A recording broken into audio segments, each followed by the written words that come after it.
In its early days, the Capitol housed almost all of state government with room to spare.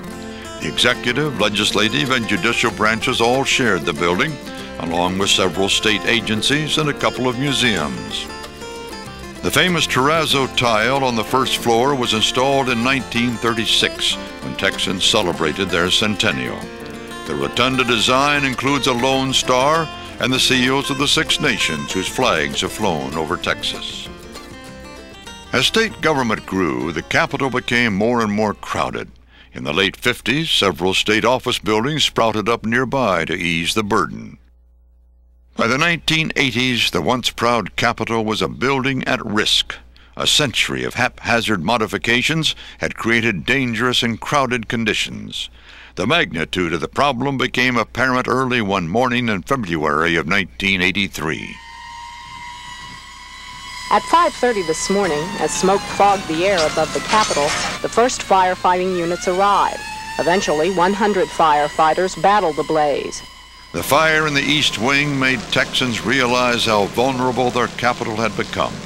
Preserving the monument became a top priority.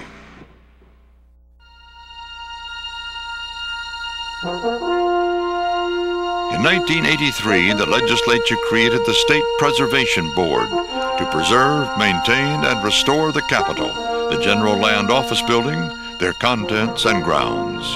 The six-member board is headed by the Governor, Lieutenant Governor, and House Speaker.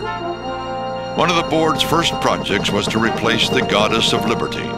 The deteriorated zinc statue was removed from the dome and replaced with a more durable aluminum replica in 1986.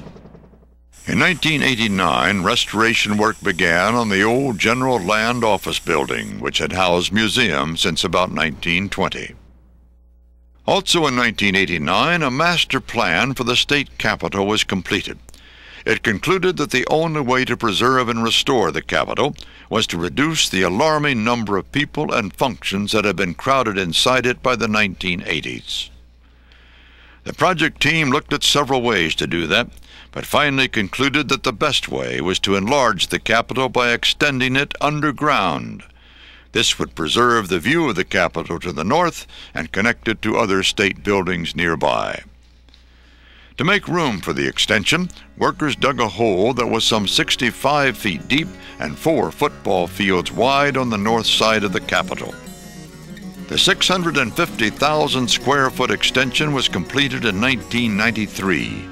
It adds more than 200,000 usable square feet of office space to the Capitol, as well as a 685-car parking garage. Pedestrian tunnels connect the extension to the Capitol and nearby office buildings. The extension is designed to reflect and complement the historic Capitol without actually copying it. The open-air rotunda at its center mimics the dome of the Capitol. The design in the floor of the extension is the reverse side of the state seal in the Capitol rotunda. With the new extension completed, attention now focused on Phase 2 of the project, restoring the Capitol itself. A century of natural deterioration had taken its toll on the building.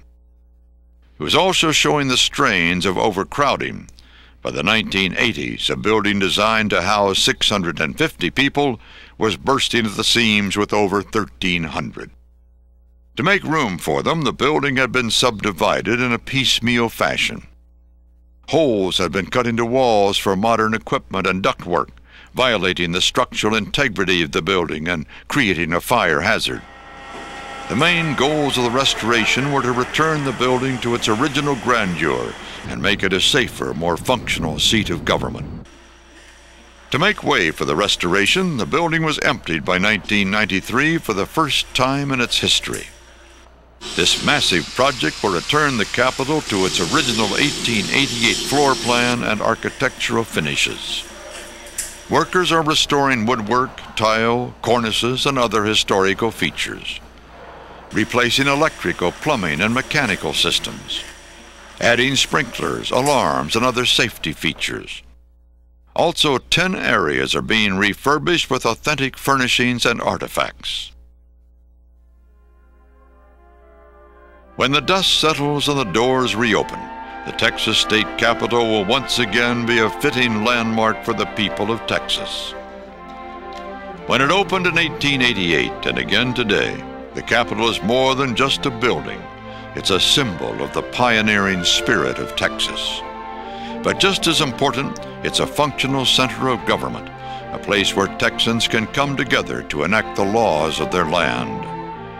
It's the balance of these two forces, symbolism and function, that is perhaps the Capitol's greatest achievement.